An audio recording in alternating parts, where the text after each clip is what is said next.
Assalamualaikum warahmatullahi wabarakatuh. Bismillah walhamdulillah wassalatu wassalamu ala rasulillah, amma ba'du. Para pemirsa dimanapun berada, selalulah berbahagia, insyaallah masuk surga bersama keluarga dan dalam keadaan diridhoi oleh Allah Subhanahu wa ta'ala.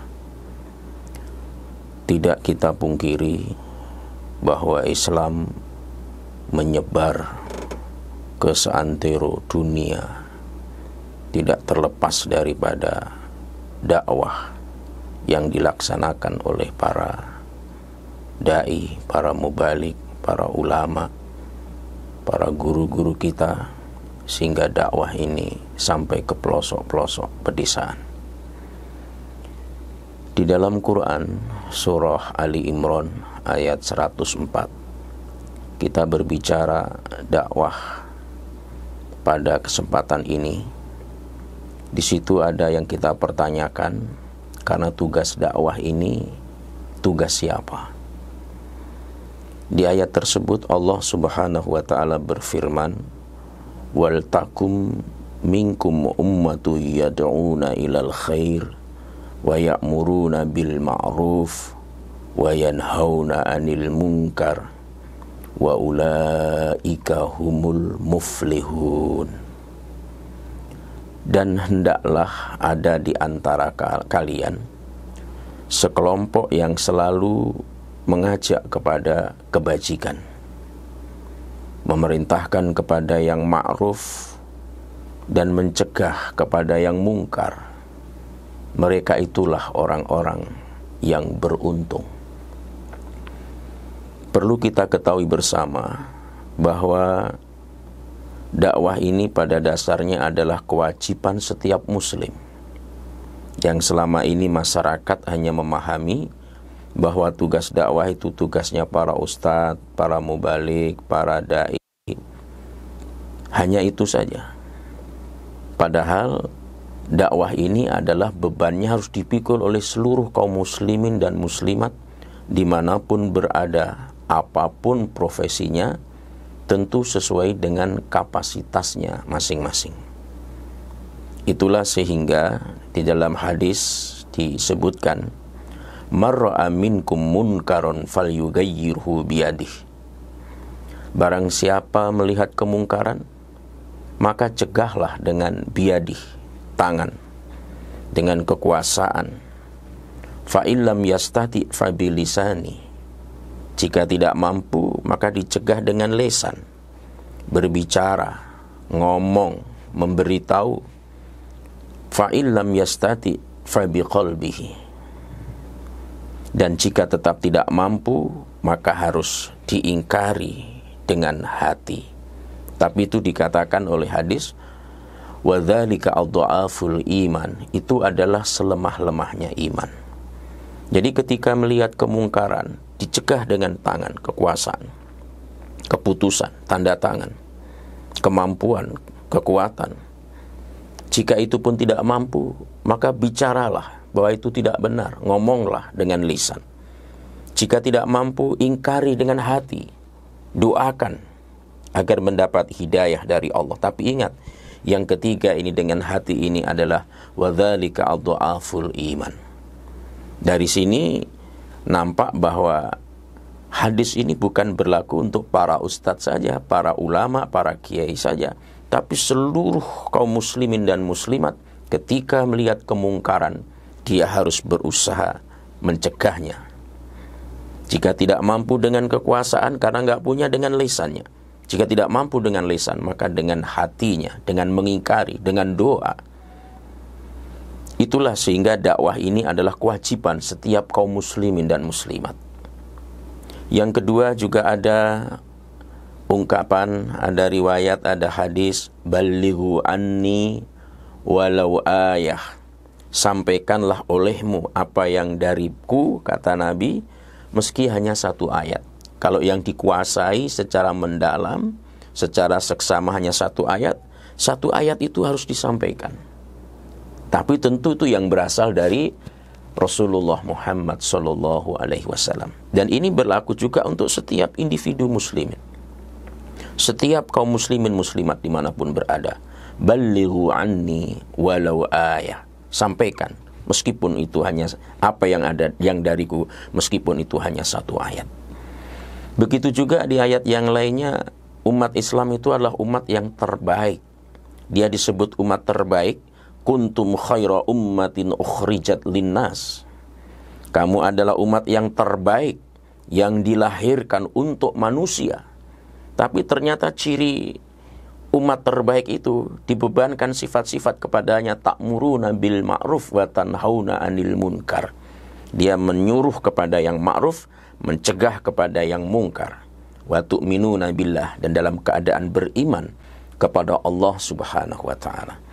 Sehingga dari pemaparan ini kita pahami bahwa tugas dakwah itu bukan dibebankan kepada para ustadz, para ulama, para kiai saja, tetapi seluruh kaum muslimin apapun profesinya, dalam kapasitas apapun, dia juga ikut bertanggung jawab akan adanya dakwah, akan syiar Islam ini. Cemerlang atau redup, terjaga muruahnya apa tidak, dia berkibar apa tidak, semua kita ikut bertanggung jawab. Kita harus berkontribusi dalam dakwah itu, baik dengan pikiran, dengan harta, dengan apa potensi yang kita miliki, maka kita kontribusikan untuk dakwah ini. Karena itu adalah beban yang dipikulkan oleh syariat ini kepada kita semuanya. Cuma ada pertanyaan, di dalam Quran surah Ali Imran ayat 104 ini, Pak Ustadz, dakwah ini kan dibebankan kepada seluruh kaum muslimin. Lalu kenapa di ayat itu dikatakan wal takum minkum? Hendaklah ada di antara kamu sekelompok. Berarti kan tidak semuanya. Inilah yang akan kita bahas. Siapa, kenapa, dan dimaksud dengan sebagian ini. Nah, dimaknai tidak semua orang.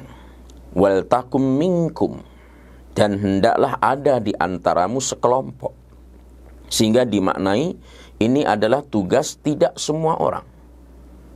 Kenapa tidak semua orang? Karena masing-masing punya kemampuan yang berbeda. Ada orang yang punya kemampuan dakwah bilisan, tapi untuk menulis kitab dia kesulitan, sehingga kalau nulis bahasanya bahasa lisan nggak cocok. Ada orang yang produktif menulis buku, tapi ketika pidato, ketika memberikan tausiah, bahasanya tidak tertata, kalimatnya tidak tersusun, tapi tulisan bukunya begitu luar biasa. Jadi, tidak semua ini karena kita memiliki kemampuan yang berbeda-beda satu dengan yang lainnya. Jadi, sehingga menuntut adanya sekelompok khusus yang dia benar-benar menggeluti dakwah secara profesional. Meskipun profesional ini dalam tanda kutip tentunya masih membutuhkan penjelasan, karena kesan profesional itu adalah komersial, tidak seperti itu. Tapi yang sungguh-sungguh, yang benar-benar dakwah itu dikelola dengan baik, itu dibutuhkan sekelompok khusus. Wal takum minkum, hendaklah ada sekelompok. Ibnu Katsir di dalam tafsirnya itu memahami hendaklah ada sebagian, sekelompok orang ini dimaknai dia adalah para sahabat, mujahidin, dan para ulama. Itu sebagian harus ada yang jadi itu. Ulama dalam pengertian yang menguasai apa yang akan didakwahkan itu. Ini menunjukkan kepada kita bahwa kelompok khusus ini tidak menafikan adanya setiap individu harus berdakwah. Tapi harus ada sekelompok yang mereka memang sungguh-sungguh secara optimal, sehingga dakwah ini tetap berkibar dari masa ke masa, menjaga keberlangsungan daripada ajaran Islam ini. Meskipun tanpa kontribusi kita pun Allah bisa saja menjayakan, akan tetapi itu kehormatan bagi kita kalau kita terlibat di dalam dakwah ini.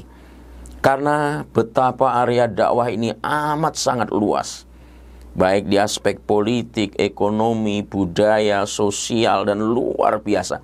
Dan itu membutuhkan personil-personil yang mumpuni dalam menyampaikan nilai-nilai ajaran agama ini.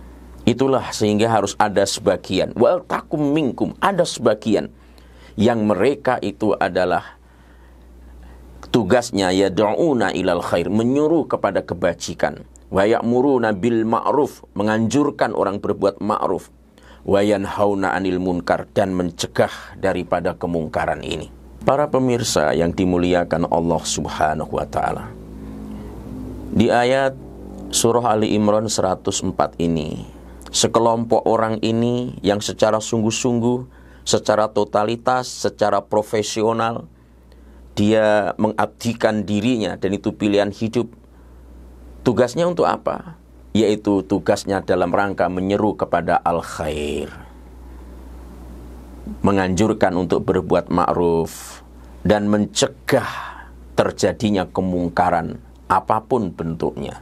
Nah, al-khair itu dimaknai nilai universal yang diajarkan oleh Al-Quran dan Sunnah. Wal takum minkum ummatu yad'una ilal khair. Al-khair itu dimaknai nilai universal yang diajarkan oleh Al-Quran dan Sunnah. Sehingga Ibnu Katsir dari Abu Ja'far Al-Baqir, suatu ketika Rasulullah Shallallahu Alaihi Wasallam membaca ayat ini, surah Ali Imran ayat 104 ini, lalu beliau bersabda, al-khair ittiba'ul Qur'an was sunnati. Kebajikan itu adalah mengikuti Al-Quran dan mengikuti sunnahku. Sehingga tatkala ada sekelompok orang menyeru kepada al-khair, yang dimaksud adalah menyeru kepada Al-Quran dan sunnah Rasulullah Muhammad Sallallahu Alaihi Wasallam. Al-Quran dan sunnah melalui dakwahnya mengamanahkan nilai-nilai, yang nilai-nilai itu bersifat universal, bersifat global. Nilai-nilai itu ada yang bersifat mendasar dan universal dan sifatnya abadi, gak akan berubah, kekal sampai kapanpun juga. Ada juga yang bersifat nilai itu praktis, ada juga yang bersifat lokal, ada juga yang bersifat temporal, tidak permanen. Inilah sehingga melahirkan perbedaan di antara internal umat Islam.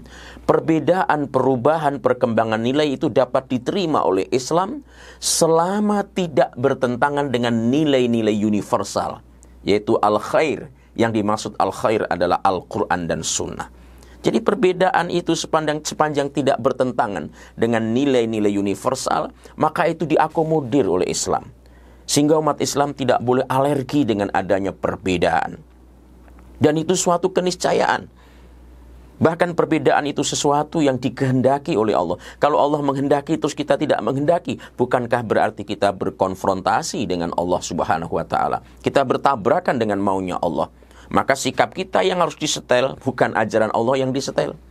Maka kalau ada perbedaan yang sifatnya memang temporal, ya kita harus terima, sepanjang itu tidak bertentangan dengan nilai-nilai universal. Jadi harus ada kelompok orang yang menyeru pekerjaannya kepada al-Islam, yaitu al-khair, yaitu Al-Quran dan Sunnah Rasulullah Sallallahu Alaihi Wasallam. Inilah yang dimaksud al-khair. Lalu yang kedua seruannya adalah kepada al-ma'ruf. Apa itu al-ma'ruf? Ma'ruf adalah sesuatu yang baik menurut pandangan umum suatu masyarakat, selama sejalan dengan al-khair, sejalan dengan ajaran Islam, maka al-ma'ruf itu juga diakomodir oleh Islam. Al-khair itu adalah Islam itu sendiri. Tidak semua manusia setuju terhadap Islam ini. Sehingga dalam mendakwahkan Islam pun kita tidak boleh memaksa-maksakan agar orang mau menerima Islam ini.